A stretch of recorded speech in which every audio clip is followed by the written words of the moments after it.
But I have to tell you, before I begin, I have to tell you something about Arkansas.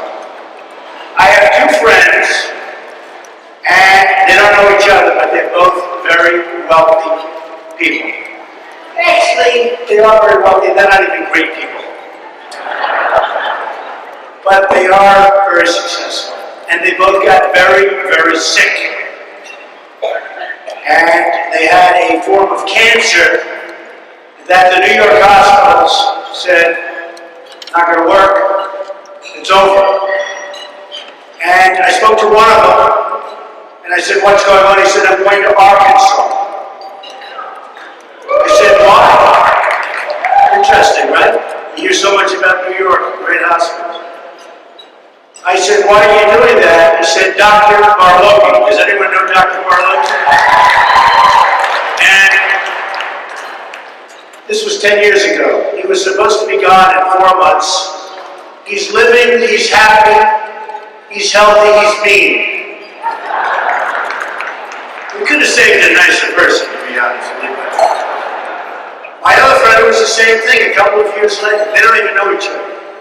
I said, what are you doing? He said, I'm going to Arkansas. I said, let me guess. It's Dr. Barloggi. I don't even know how to remember the name. But it was really amazing. And likewise, he's cured. They're literally cured. They're in great shape.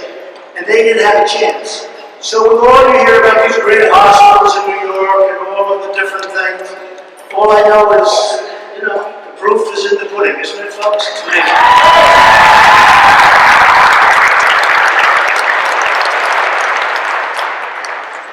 So we have an incredible country, but we better be damn careful because we're not going to have a great country for much longer if we don't start to move properly.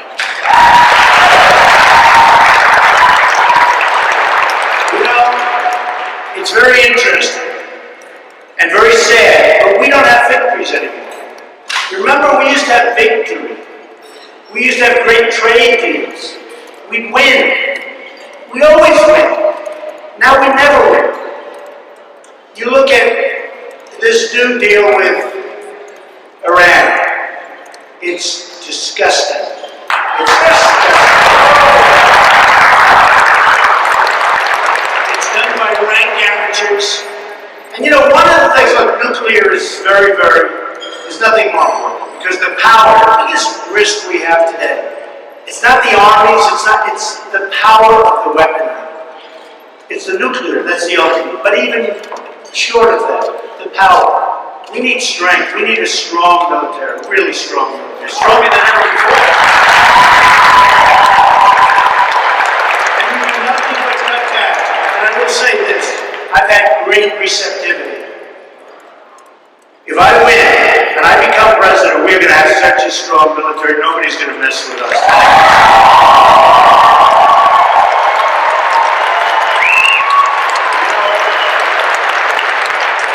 I have a lot of friends at events. I know a lot of people, and I helped events a lot. I was in charge and really responsible for building the Vietnam Memorial. If you remember, it was in a long time ago down in Lower Manhattan. And I'm so proud of it. And it's interesting. People that are Vietnam vets, more than anything, because I like to do a lot for a lot of people. I do a lot of different things. And they forget after 6 months, they forget. Nobody knows what I did, and that's okay. But the one group that remembers, because I was very much involved with the group when getting that built. I made a big contribution to it and helped them with the construction, and it's beautiful. The one group that remembers what I did, and that was years ago, that was almost 20 years ago, are the Vietnam vets. They see me and they say, Mr. Trump, thank you so much. They don't forget. They don't forget. And the vets are great people, and our vets are being treated. Our vets are being treated like third-class citizens. And we have to take care of our vets. We wouldn't be here if it's not for the vets. So we have to take care of our military. We have to take care of our vets. And we have to take care of the Second Amendment. We have to take care of it. It's being whittled away. They want to whittle. In New York, they have a thing called the SAFE Act. It's really the unsafe act. And And now they have something where in the magazine, they want to put, if it holds 10, they want to put 7. Okay, 7 bullets. And you tell me, the people in this room, assuming a thing like that passed which year, but the people in this room, they're going to say, 7. Do you think some bad killer is going to say, gee, I can only put 7 in the magazine? They have to protect, they're trying to reel it away. The 4 great Marines that were killed had no guns. Gun-free zone. You ever hear anything so ridiculous? A gun-free zone. I was at Bill O'Reilly last time, we were talking about it. So this madman comes in, Islamic terrorism. Big problem. Now we have a president that we'll talk about. He doesn't want to mention it. He doesn't want to say it. And you had in 09, you had a case of the same thing. Very similar. You have to know what the problem is before you can solve it. But if these guys had guns, 2 of them were really highly decorated. One of them was unbelievable. He was a superstar. A superstar. And he had no gun. And this guy blazing in, and they were city guns.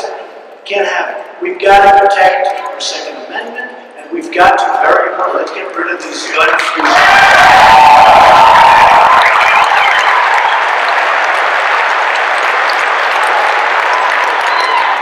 So we don't have victims anymore. When was the last time you saw, as an example, this country beat China in a trade deal? It doesn't happen. Or beat Japan in a trade deal, or in anything. It doesn't happen. Or Mexico, you look at Mexico. They're killing us at the border, and they're killing us in trade. And I have great respect for the Mexican, for Mexico. I love the Mexican people. In fact, in Nevada, just yesterday, they had a poll. Oh, am I doing one of these polls? But they had a poll. And it came over the line that Trump won the poll at a lot, 27, 28%, left everybody in the dust. But you know where I really left them in the dust? The Hispanics. I was into the 30s and nobody was even close. I won Hispanics in the state of Nevada, and I won the poll.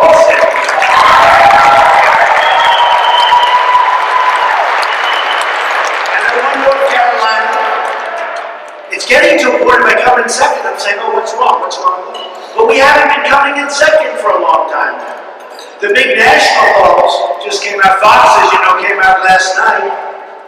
And we're at 18, and I guess Walker is second, and Bush is third. And what people, you know what? People are tired. And other than the politicians in this room, politicians are all talk and no action. Now that doesn't include the government, doesn't include any of your representatives, doesn't include our congressmen, they're all right. But only in this room. Outside of this room, and I say it, all talk and no action. Who does more business with politicians? I mean, I became rich dealing with politicians. If you can't become rich dealing with a politician, and the problem we have, and the problem the American people have, is they see it. They're really smart. It's amazing. Sometimes I get reports where I have idiots like Karl Rove. The hatred he's got for me. The hatred. He sits there, you know, the only time I met him, he came to my office, I gave him like 50 or 100,000 for his fund. A lot of money. I gave him, I think 50 or 100 or maybe both. Who the hell knows? And a couple of months later, he goes on television, starts bashing me. I said, wait a minute, was that the guy that came to my office? But he spent $436 million on races. And he didn't win one. How do you do that? That's impossible. And then I said, what happened when I asked to see some of the commercials?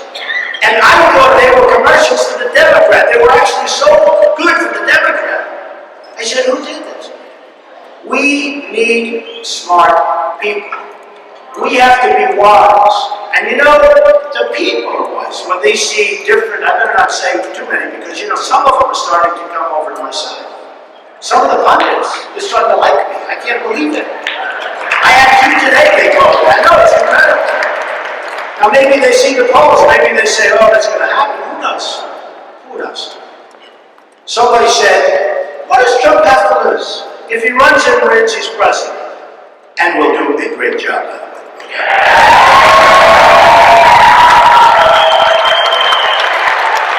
This is a big writer. Said, if he runs and loses, he'll be Donald Trump, and he'll be even bigger than he was before. So it's not so bad. But it is bad, because I want to make this country great again. So, to me, so we can make this country great. We have such incompetent leadership. So you look at the deal with Iran. Just take a look at different things. We'll go over a couple of things. How bad? Anytime, anywhere. That's what you would say, right? I want to check for nuclear. You have to wait 24 days. That's after you get the numbers. You have to wait 24 days. 24 days. But to get to 24 days takes a long time too, because they have to agree and they have to do this. I mean, by that time, they can build nukes and move them out. They have plenty of time. So you have anytime, anywhere, forget it. They have the right to do all sorts of things that, by the way, at the beginning, they weren't going to have the right. This negotiator goes back to Iran. They're celebrating like he's a hero, a great hero, and he is. He made a great deal. The Persians are great negotiators. John Kerry is riding at 73 a bicycle, isn't a bicycle race. He falls and breaks his leg. This is on the mission. At 73, I promise you one thing. As president, I will not be in any bicycle races.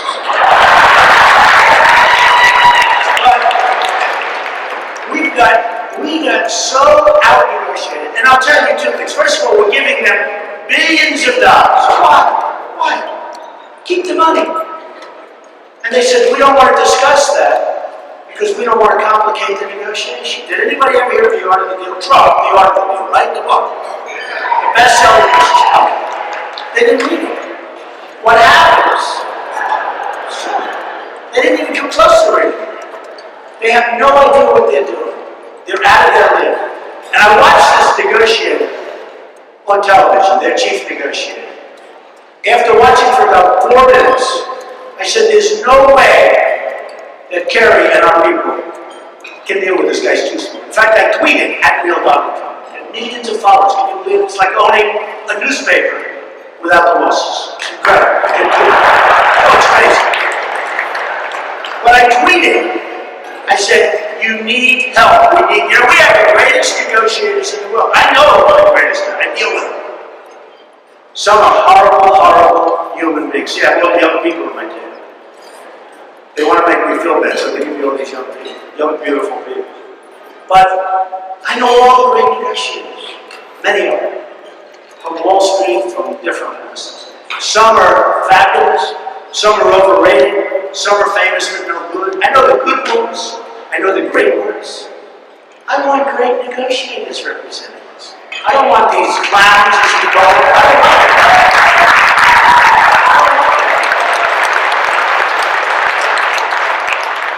One thing about the deal with Iran, and look, the nuclear is so important. It's more important than anything. You got to get to it. But we should have doubled up or tripled up the sanctions and have them come to us instead of us begging. We're begging. He was petrified that they would leave the table. I watched him this morning on television, Kerry. He was petrified that they would leave. We should have doubled or tripled up the sanctions and put them in out of the deal. I'm not talking about war, because I honestly don't think, and by the way, you have to, but I don't think it would ever come down to that. But one little thing about that deal, it's interesting, because deals, I love deals. We need deals here. We need deals. We need people that make great deals so we can become rich and save Social Security without guts. And save everything. We want to save the Medicare, the Medicaid, the Social Security. You know we're cutting. You know what we're cutting? Our gross domestic product in the first quarter went down. Went down. That means we got smaller. We shrunk. We have 93 million people out of work. 93 million. I read a report today that said our actual unemployment rate is 2%. I've been going around saying 21%, 20%. This report says 42%, and it could be. Because if you think 92, 93 million people have work. That's like unbelievable. So we have to do something. But when you talk about just dealing, we have 4 prisoners, used to be 3, right? 4 prisoners. You're over at Iran. Iran doesn't want them. They don't need them. They're just doing it to taunt us.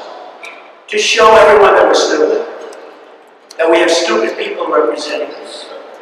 Now, if we have the right messenger, meaning across the table, messenger, you say fellas.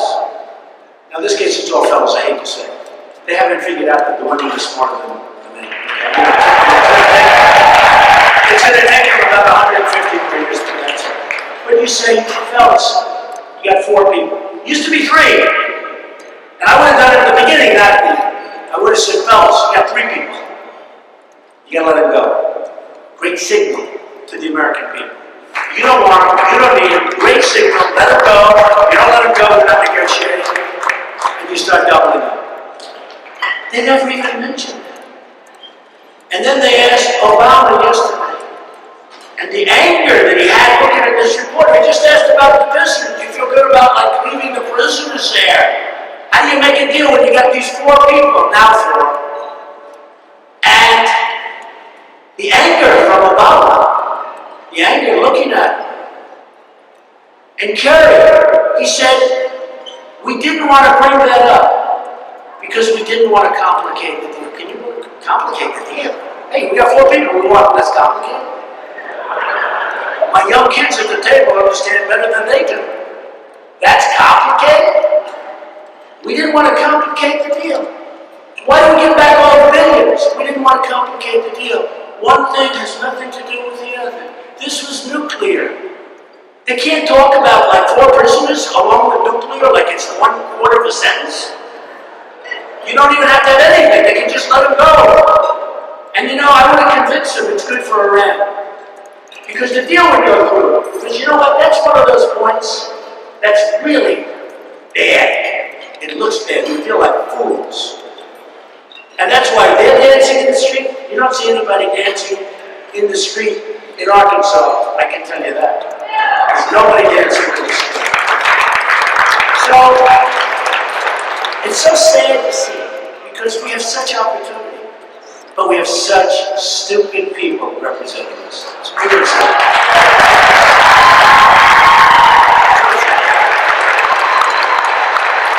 And yesterday, Hillary Clinton, who, by the way, with her husband deserted Arkansas. I don't know why. It's ridiculous now. I hear she's coming tomorrow night.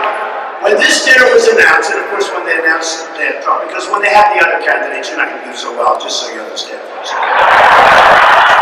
this is an all-time record. They had it in a big ballroom, and it wasn't big enough, so they had to bring it over here to the convention center. It's totally sold out at your maximum price. So Hillary, and by the way, the number is 150 and 350 if you took a picture, and I was taking pictures all night. You people would drive me crazy. They said, "Would you spend 5 minutes taking some pictures, Mr. Trump?" I said, all right. The 5 minutes was like 45 minutes. I couldn't take it anymore.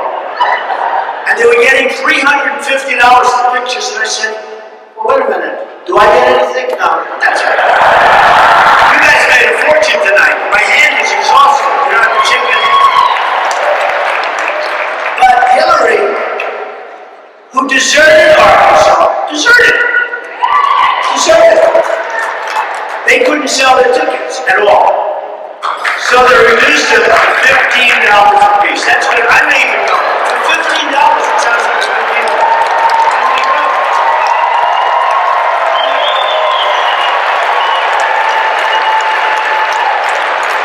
But it was very interesting because 2 people yesterday said the same thing. The word tone. We don't like, Hillary said it, and Jeb Bush said it. Now, Jeb Bush is in favor of Common Core, meaning educate your children from Washington, D.C. I don't think so. And he's very weak on immigration. But they both said the same thing. They said, we don't like his tone. We don't like Donald Trump's tone. No wonder they're dying. I mean, no wonder you look at Jeb, he's dying in the polls. He doesn't like my tone. They're executing people all over the world. They're cutting Christians' heads off, especially if they're Christian, in the Middle East. They're cutting off their heads. They're putting them in cages and drowning them. I turned out to be 100% right on illegal immigration. People 2 weeks ago that were going after me, even the reporters, they said Trump was right. They didn't report what I said, by the way. They cut the sentence in half. They didn't report. I said Mexico is sending, but they leave that out. You know, minor things like this. And now I'm getting congratulatory messages from everyone and the public, and they like that I didn't go back. Rush Limbaugh said something the other day which was very interesting for the show. He said, I've never seen anything like it. Trump was attacked as viciously as I've ever seen. And every politician that I know would have gone and begged for an apology. They would have apologized. And he went out and he doubled down and he made it even stronger because I know.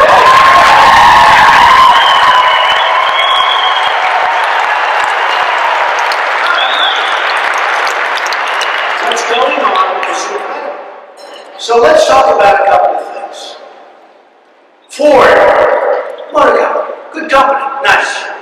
They're going to build a plant for $2.5 billion. That's an expensive plant. They're going to build it in Mexico. They're going to make trucks and cars and parts. And they're going to send them into the United States and probably other places, but they're sending them into the United States.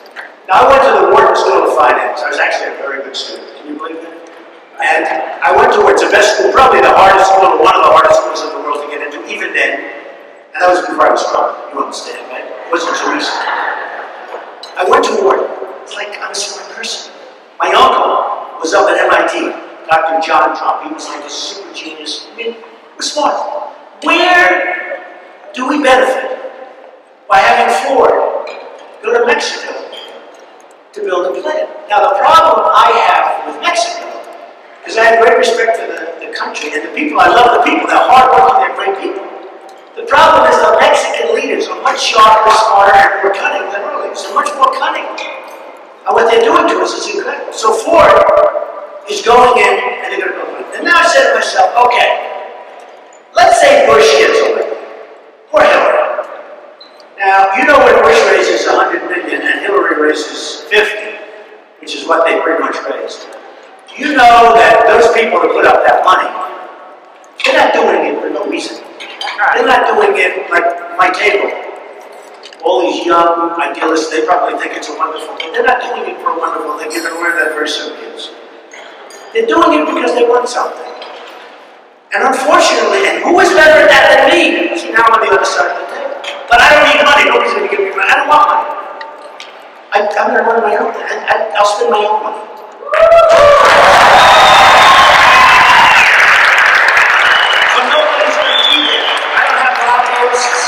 I don't have donors, I don't have special interests that are telling me we want this, we want that. So let's say you have President Bush. Oh my God, the last thing we need is another Bush. I hate to say it, and I'm a Republican, but believe me, we don't need another Bush. And let's say he said, you know, it isn't a good thing to build a big $2.5 billion plant in Mexico. It's not good. And he'll say, gee, I don't want to do it. Well, within about 10 minutes, his lobbyists are going to go, representing Ford and other people. His donors are going to call because they have stock. His special interests are going to call. They say, you can't change that deal. They gave you millions of dollars. They gave you $1 million, they gave you $500,000, you can't do it. Oh, no, okay, blame it, right? Now let's say it's President Trump. We don't play games, Trump doesn't. Let's say it's President. So what happens now is I call the head of Ford. I wouldn't even use one of the killer negotiators I told you about because this is just too easy. I don't need them. This is like a phone. This is too easy. I don't want to waste their time. So I called the president of Ford. I say, I got two things. One is good, one's not so good. Let me give you the good. Congratulations on your new plant in Mexico. I think it's wonderful. I think it's great. Congratulations. $2.5 billion, wonderful. Let me give you the bad news. Every car and truck and part that you build there and send over the border, you might as well have the illegals drive over the border. Why not? They come over anyway, just walk. No problem to use that idea.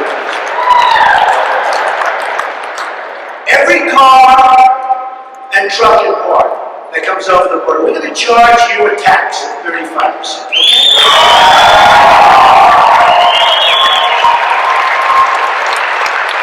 We, meaning the people of the United States, we get nothing, except we just close plants in Michigan and other places in order to let you build this.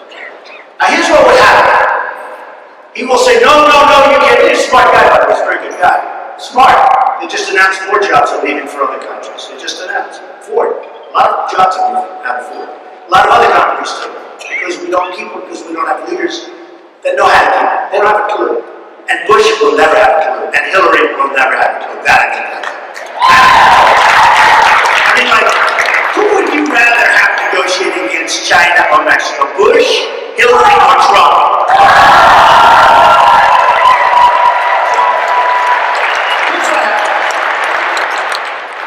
So the head of Ford will call me, Mr. President, that's not right. We're all set. We're this. It's a wonderful thing. Wonderful thing. I said, okay, yeah, nothing. There's nothing wonderful. You're stripping up. We need jobs in America. We need jobs in the United States. We don't need jobs. So then he might try the lobbyists. Think about the lobbyists going. I hire lobbyists. I know what the lobbyists. I hire them. I do great with lobbyists. I know the good ones too. So maybe a couple of guys will call, but they didn't give me anything because I don't want their money. Now the donors will call me, but there are no donors because I don't want their money. And now the special interest will look. You know what my special interest is? The USA. That's what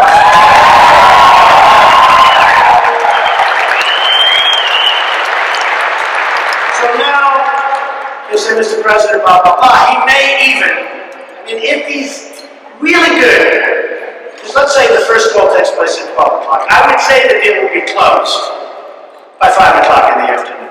But if he's really tough, he'll hang out till the And what he'll say by 5 or the next day. Please, Mr. President, please. And I'll say, drop to your knees. He'll say, please, Mr. President. And I'll say, no, I want the jobs. He'll say, Mr. President, we're moving the plant back to the USA. Now, just so you understand, that's not 99%. That's 100. The only question is, will it take place that day, or will he wait an extra day just to try? Remember, I think I do it in one day. And that's what it has to be. Politicians can't do it. They can't do it. It's not in their blood. It's not, they just don't have it. Like for that, they're good for other things, like bullshit. Except for the ones in this room. I keep telling you. They don't have, it's not their thing. It's like a guy who gets up and hits a golf ball, like Jordan Spieth. He won at my club at a very young age, the junior championship. And his coach was there. He said, oh, Mr. Trump, he's going to be a great player. He's a great player. He can putt better. Nobody knows why. Nobody knows why. Like the great baseball players, they hit a ball. When Babe Ruth was in his prime, he hit more home runs, I think, than the entire American League. And players used to go up to Babe Ruth.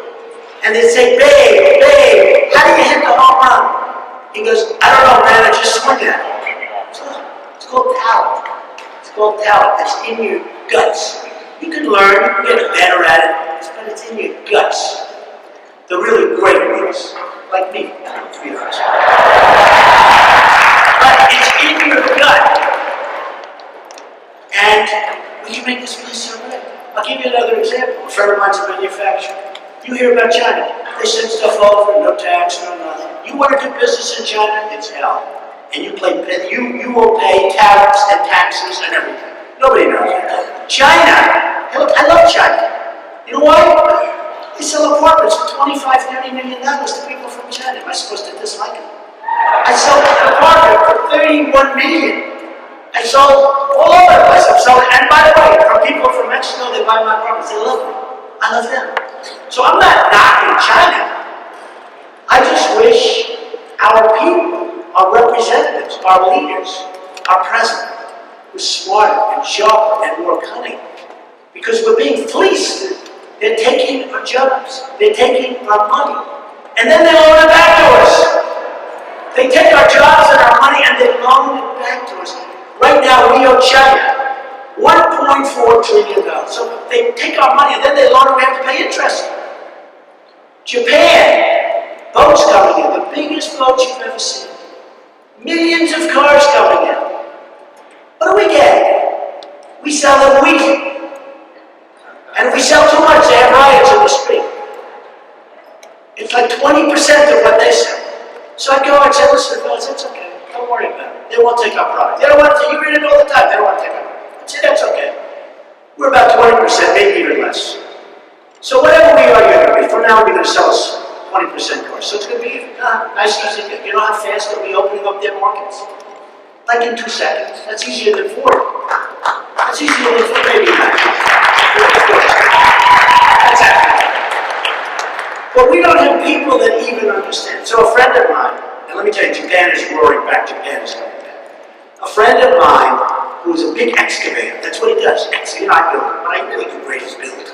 Can you imagine how good I do the infrastructure of this country? I wouldn't make it so. It's so inexpensive. They built a hospital for $2 billion. It doesn't know. $2 billion. I said, $2 billion. You can build 20 hospitals that do $2 billion for hospitals. It's not even a big hospital. It's a mess. It doesn't work.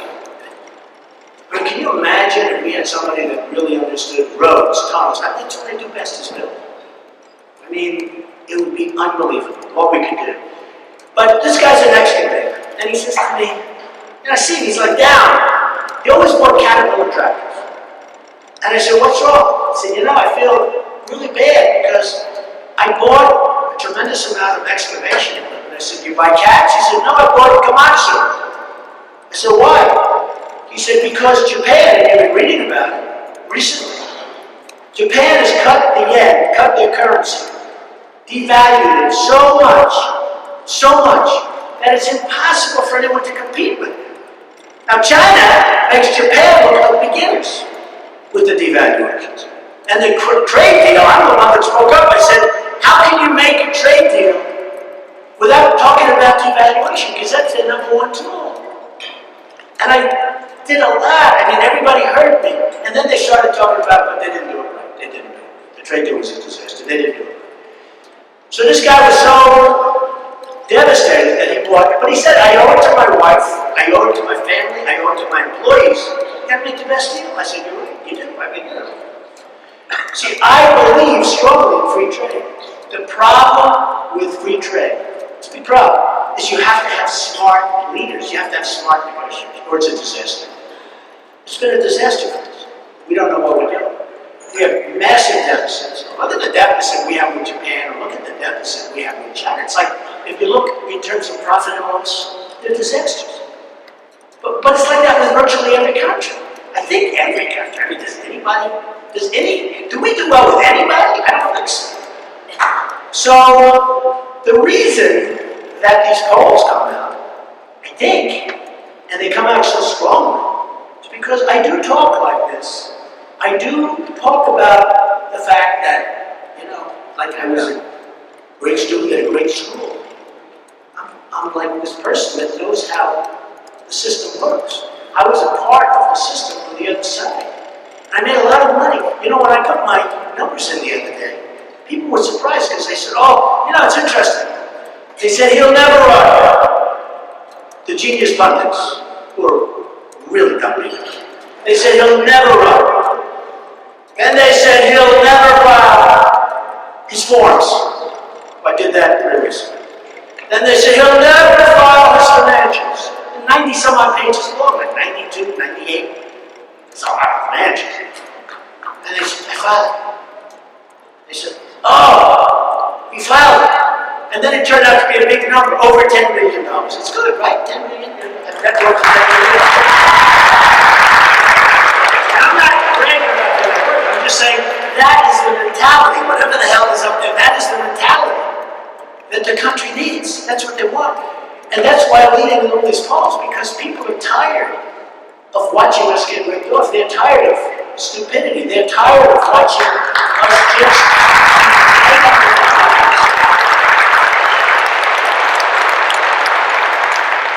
So, I filed the papers.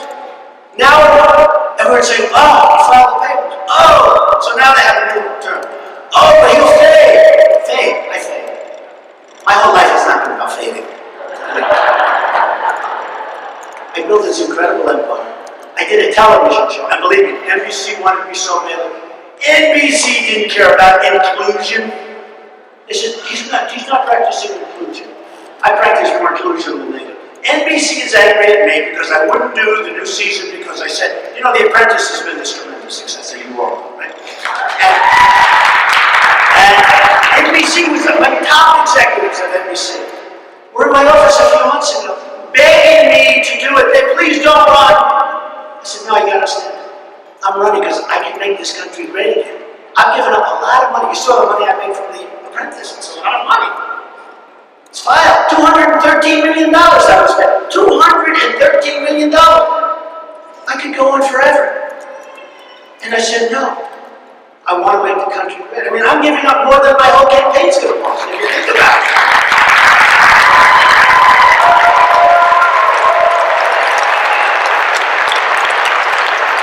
And they wanted me so badly. And I said, no, I'm not going to. And they were angry at me. NBC's very angry at me because I wouldn't do it. And now they'll pick somebody else that will probably fail, and that'll be the end of it. You know, we had 15 copies of The Apprentice. Many. Richard Branson, good guy. Mark Cuban, nice guy. Martha Stewart. She did one for us, for me and Mark Burnett. She did one for us, Martha Stewart. It failed, like off the air. One thing about that business is very interesting. When it fails, when you don't get ratings, you can be the nicest person in the world. You're gone. 12 years, 14 cycles. I mean, 14 whole deal. It's a lot. And they wanted me to do more. They renewed it at the upfront. I said, I'm not doing it. After that, I said, I'm not doing it. I'm running for president. I'm going to make the country great again. I'm running for president. They came up to my office a few months ago. They said, I'm running for president. They're angry. They're really angry. I mean, it's one of their most profitable shows. And even after all these years, it's still this great. Well, they wouldn't renew it, believe me. They don't renew it. Mark Burnett called me. He said, you're turning down a renewal. Nobody does that. And I said, I'm turning it down because I'm going to do something that's going to be great for this country. I don't need the money. I don't want the money. I want to do this. He said, I can't believe you're doing it. One of the few people ever to turn down a renewal. So the bottom line is that I'm running. I'm going to make this country so strong. And you're going to be so proud of the deals we make and the way the country, our military, our vets, our healthcare, everything. We're going to make this country great again. And we're going to have such fun doing it. And people are going to be happy. Not just you.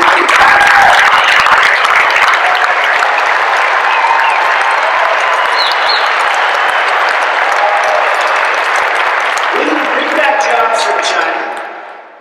I mean, we've rebuilt China. You look at their airports. You look at their roadways. You look at the way, it's like incredible. You come into LaGuardia, it's like a third world airport. It's the worst. It's the worst. Floors that are cracked and rotten after 40 years. And Terraza, they fix it with asphalt. You know what asphalt in Terraza is when you fix a patch? I mean, it's the worst. We're not going to have that anymore. We're going to spend the money here, we're going to bring the jobs back here, and people are going to love me. And I said it before, and I've said it again, and I'll say it again, and Nevada was the first one to see it. I'm going to win the Hispanic vote. Nobody else in the Republican side is going to win. And the reason is I'm going to bring back the jobs. And I'm going to do a job for you. And it's really an honor. It's an amazing state. I had to tell you that first story with my friends that were not well. Because you sometimes, you know, when you're in a location, you don't appreciate how great it is. Arkansas is an amazing place. And it's an honor to be here.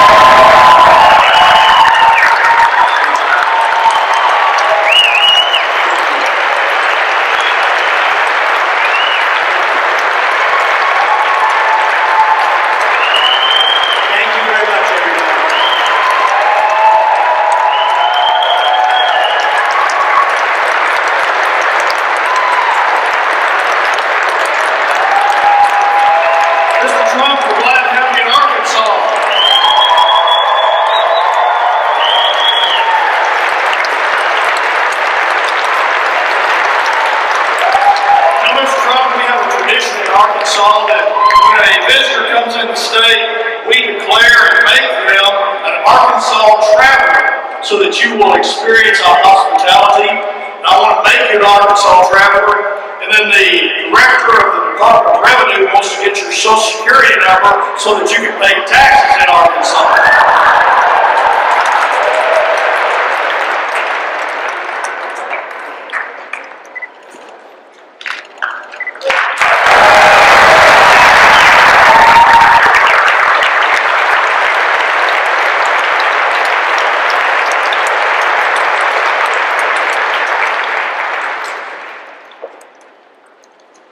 And the other thing we like to do is, Republicans in the state, you know, Mr. Trump, we believe strongly in the Second Amendment.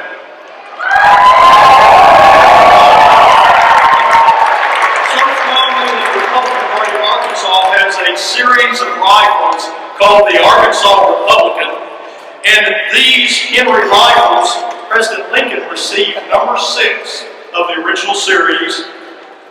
Governors Huckabee, Palin, Brewer, Jindal, and Brownback have received Henrys. We have to thank the Henry Repeating Arms Company, Anthony Imperato of New Jersey, for making our Henry. And I want to tell you that the Henry was a favorite of all the Western stars, John Wayne, Jimmy Stewart, Clint Eastwood, and even my favorite, Roy Rogers. And in true grit, John Wayne and others carried the Henry as well. To present you with our Henry are 2 of the grandsons of Governor Winthrop Rockefeller, Louis Rockefeller, and Will Rockefeller.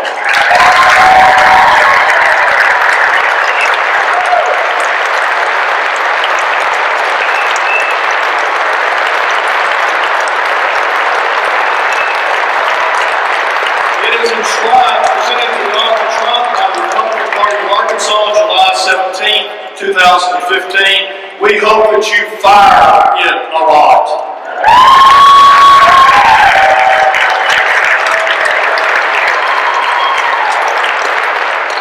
Mr. Trump has told me that he is willing to receive questions from the dining audience. There are microphones over here in either place. Someone might say, well, why would you take questions from Arkansas Republicans? Well, if you can't answer Arkansas Republicans' questions, how can you negotiate with Iraq? Mr. Trump, you want to just lead off? If I hear someone, Stu? Well, what I'd like to ask, Mr. Chairman, is for Congressman Westerman, because of being from New York as Mr. Trump is, I was going to take a bite. Bruce, would you mind leading a hall call? It's called the Hall for Mr. Trump.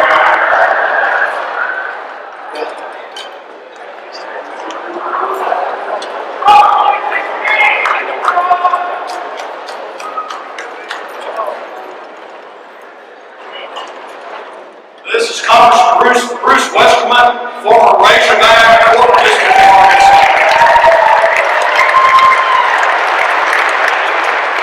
We want to do this right now. We don't want them to hear it all the way back in New York. So, all straight out and let's go.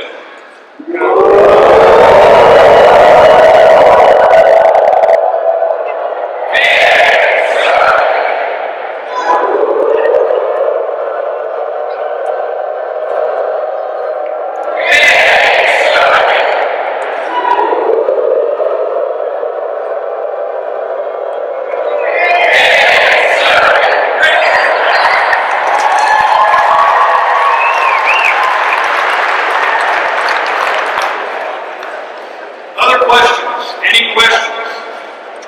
Yes? Hi, this is Paul Harold. I was wondering what you thought about term limits here in Arkansas. Politicians can now stay in office longer than this time last year. Some people think the language on the ballot was even deceptive. What do you think of term limits nationally? First of all, you know, so one thing, you get a standing ovation and then you take questions, which I totally disagree, but that's okay. He wanted to take one. You know, it's like Elton John. He does this great, great song, it's over, and they call him back for an encore, and the last song isn't as good. It's always good. We had a nice, beautiful standing ovation, now we're doing questions, and he wants to know about term limits, okay? Not the most exciting subject, but that's okay. I've seen it both ways. Term limits are interesting. I've seen some amazing good politicians get thrown out of office before they should. And I've likewise seen some real amateurs come in because of the fact that that's happened. At the same time, I've seen some people that should not be in office and they're there too long. So you can live with either way, and I know what you're going through here. You're a little bit of a complicated thing. You know, a lot of people consider a term limit an election, right? You have an election, you know, good, you have an election, you get voted out. But I can live either way. I know both sides of it very well. I've seen some unbelievably talented people have to leave office. And likewise, I've seen some people that shouldn't be in office, they stay forever. And so it works both ways. Okay, yes, ma'am. Hi, my name is Gabrielle Harvey, and I'm going to be a senior in high school this year. And if you aren't elected, how do you foresee my future will end up being?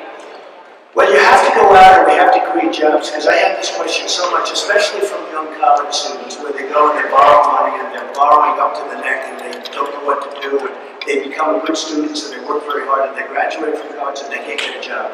And it's a very tough thing. We need jobs. We need jobs. We need good jobs. We don't need bad jobs. We need real jobs. You know, you have 93, 94 million people that essentially are unemployed that aren't working in the country. It's a tough situation.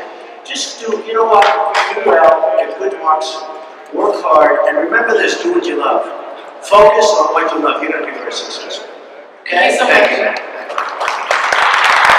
Yes, You talk about jobs, and I think that is a wonderful thing for you to do.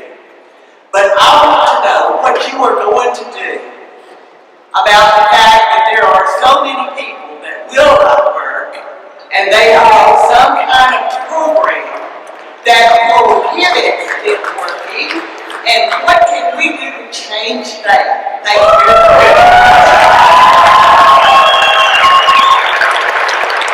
We have to do two things. We have to create spirit and we have to create incentives for people to work.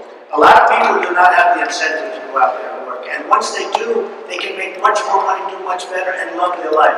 So we have to explain that to people. We have to teach it to people. We have to create incentives to get people to want to go out and really do a job and work. Okay? Mr. Trump, I'm a Jewish believer in Jesus Christ. My name is Marilyn Stern. I've been listening to you a lot, but I've never heard you talk about how you feel about Israel. Okay. And it's very close to my heart, I understand. and I know it's very close to many other people's. And mine. So, Bibi Netanyahu asked me to do commercials for his campaign. He is so devastated, and so is Israel, over this whole situation that's going on in the country, but with Iran and so many other things. We have to preserve and help Israel. Israel is the biggest loser in this New Deal, and I think we are also, frankly. But the biggest loser, and how it can happen is absolutely unbelievable. But we have to absolutely cherish and take care and work with Israel. There's no question about it.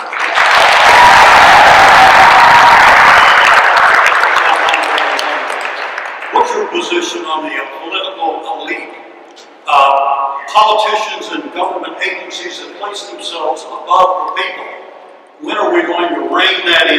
How are we going to rein it in? And when are we going to stop this creep on the government while it gets continuously larger and larger and larger? There's no such thing as a budget cut. It's always crazy math these days. You're right. You're right. And you know, when you talk about political, you know, Hillary with emails. How about that? She has emails. It's totally illegal. And nothing happens. And one of the reasons I'm so angry with the Republicans, I'm a Republican, I'm a conservative person, but you hear this great indignation, this horrible, terrible indignation, ranting, raving for a day, 2 days. You never hear about it anymore. Whether it's Obamacare, you don't even hear about Obamacare. You're hearing it from me, you don't hear about it anymore. It's a disaster. And you have this great indignation and then nothing happens. Whether it's Benghazi, Obamacare, the emails. You can go into 100 different things. Nothing ever happens. It'll happen if I get in there. That I can tell you.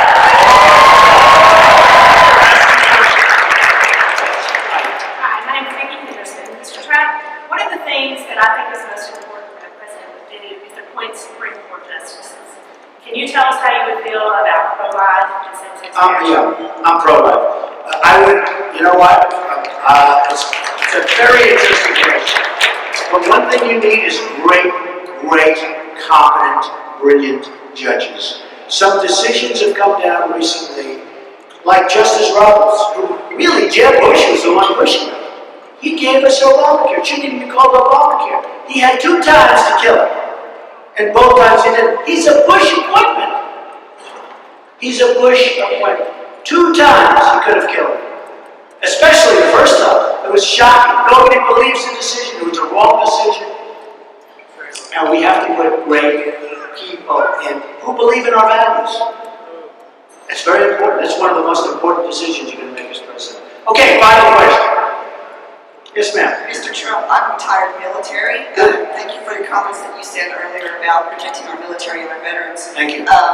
What is your position on what's happening in Iraq and Afghanistan with ISIS taking over some of the territory in Iraq? What's your position on maybe putting more troops back in Afghanistan and Iraq?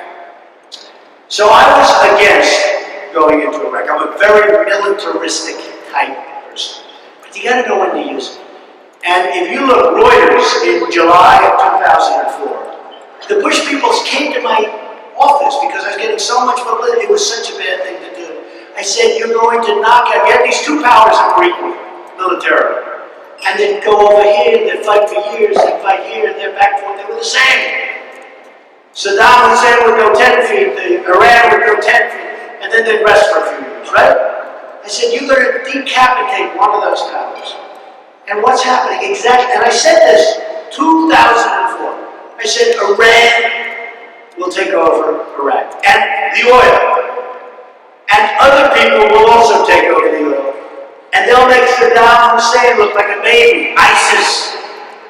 So ISIS has the oil, Iran is going to take over Iraq. You know, last week, just so you understand, Iraq was meeting with Iran. Iran is essentially taking over Iraq.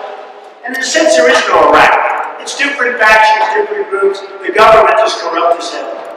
So we spend $2 trillion, thousands of lives, wounded warriors who I love all over the place, on stupid decisions. Now, with that being said, you cannot let ISIS get away with what they're doing. You cannot. And believe me, if I'm running things, it's not going to be happening for very long. That I can tell you. Thank you all very much.